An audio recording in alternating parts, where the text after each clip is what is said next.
In the top stories, Prime Minister Drew highlights government efforts to mitigate rising cost of living in budget address. Trinidad and Tobago's opposition leader criticizes proposed pension legislation. And 5 family members found dead in Utah home. Hello and welcome to the ZIZ Midday Newscast. Today is Wednesday, December 18th, 2024. I'm your presenter, Shanique Harvey. Nationally. In his 2025 budget address on December 16th, Prime Minister and Minister of Finance, the Honorable Dr. Terence Drew, outlined significant efforts made by his administration to protect the people of St. Kitts and Nevis from the impact of global inflation. Dr. Drew revealed that over the past 2 years, the government has invested $320 million in subsidies and local and social programs to mitigate the rising cost of living. He emphasized that this financial commitment is substantial for a small country like St. Kitts and Nevis.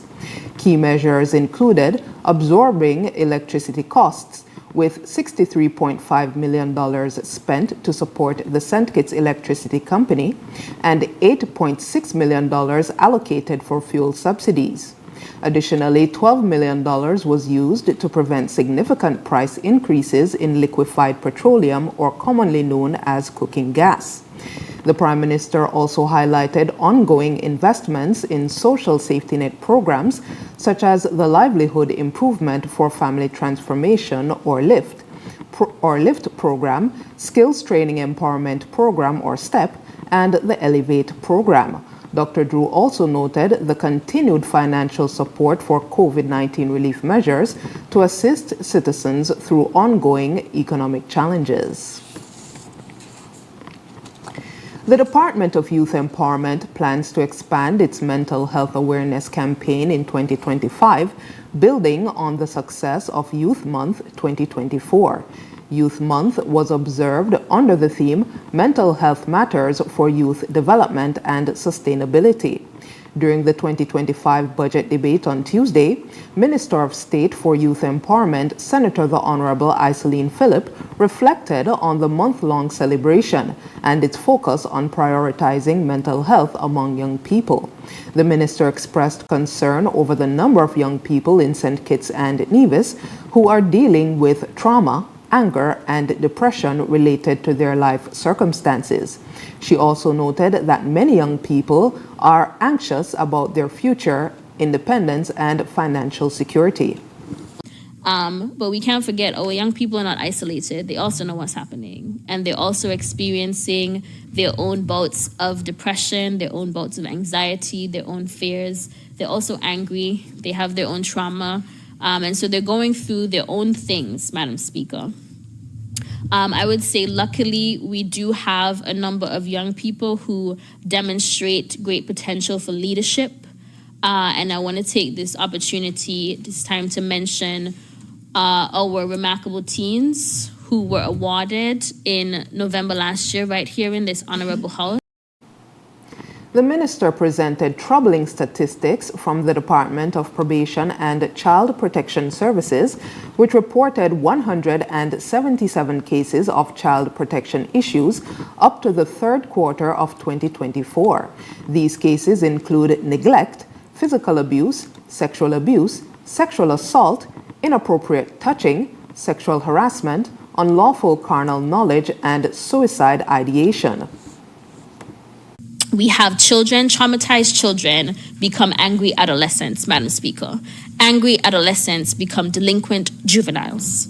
Delinquent juveniles become adult criminals, Madam Speaker. And I see it because I work in the ministries where the pipeline is very clear, very clear.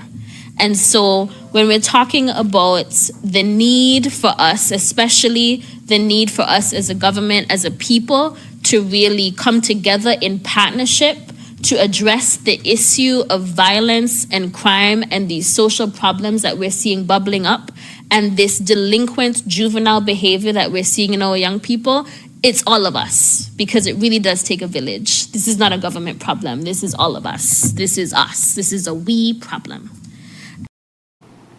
The minister assured that her ministry will continue to engage young people in meaningful and positive activities throughout the upcoming year. The Ministry of Agriculture has advised that the offices of the Department of Agriculture and the Department of Marine Resources will close early on Friday, December 20th, 2024. According to the notice, both departments will cease operations at 12 p.m. to allow staff members to attend a scheduled staff social event. Regular working hours will resume on Monday, December 23rd, 2024 at 8 a.m. The ministry has apologized for any inconvenience the early closure may cause and appreciates the public's understanding. We move now to news on the regional scene. Opposition leader Kamala Persad-Bissessar in Trinidad and Tobago has condemned the government's proposed miscellaneous provisions or Senior Citizens Pension and Public Assistance Bill 2024, warning it could make many ineligible for public service grants like old age pensions. The bill, introduced by Minister of Social Development Donna Cox, would restrict pension eligibility to citizens aged 65 or older who meet certain financial criteria. It also imposes penalties for submitting false information on pension applications. Persad-Bissessar called the bill uncaring, accusing the government of focusing on increasing ministers' salaries while making it harder for citizens to access social benefits. Minister Cox has said she will respond to these comments in the coming days. Barbados Prime Minister Mia Mottley is calling for stronger collaboration among the 18 nations in the Alliance for Security, Justice and Development to combat rising crime in the Caribbean. Speaking at the launch of the One Safe Caribbean initiative, Mottley emphasized that tackling crime requires regional cooperation as efforts from individual countries are insufficient. She warned that crime should not distract from other important development issues. Ilan Goldfan, president of the IDB, noted that crime costs the region 3.4% of GDP annually, with organized crime responsible for nearly half of all homicides. UK Foreign Secretary David Lammy announced £27 million in funding to support law enforcement intelligence in the Eastern Caribbean, including £5 million for strengthening regional security institutions. And we move now to news internationally. 5 members of a Utah family, including 3 children, were found dead in a West Valley City home on Tuesday, while a 17-year-old was hospitalized with a gunshot wound, police said. The deceased include 2 adults and 3 children ages 11, 9, and 2. The teen was discovered in the garage with a gunshot wound, but authorities have not confirmed the cause of death for the victims. A concerned relative alerted police on Monday after being unable to contact the family. Officers visited the home but left after receiving no response. The relative returned Tuesday, found the injured teen, and called authorities again. Investigators are reviewing evidence, including doorbell camera footage, as the investigation continues. And finally, in international news, Luigi Mangione, accused of killing United Healthcare CEO Brian Thompson on December 4th, has been charged with murder as an act of terrorism. Prosecutors say the killing was intended to evoke terror. Thompson was shot in Midtown Manhattan while walking to a conference. The murder sparked outrage toward U.S. health insurers. Mangione was arrested on December 9th in Altoona, Pennsylvania, after a manhunt. He was found with the weapon, fake IDs, and a passport. Authorities believe Mangione's anger at the healthcare system motivated the attack, citing a letter he carried criticizing insurance companies.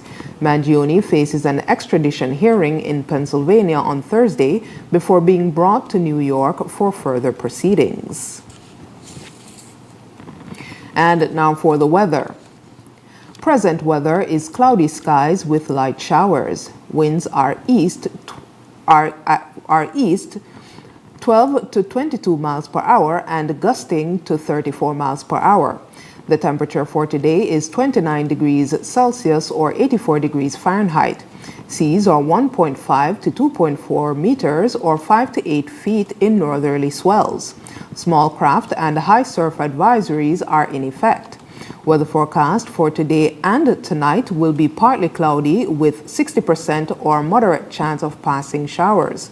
Sunset for today will be at 5:41 p.m. and sunrise for tomorrow will be at 6:35 a.m.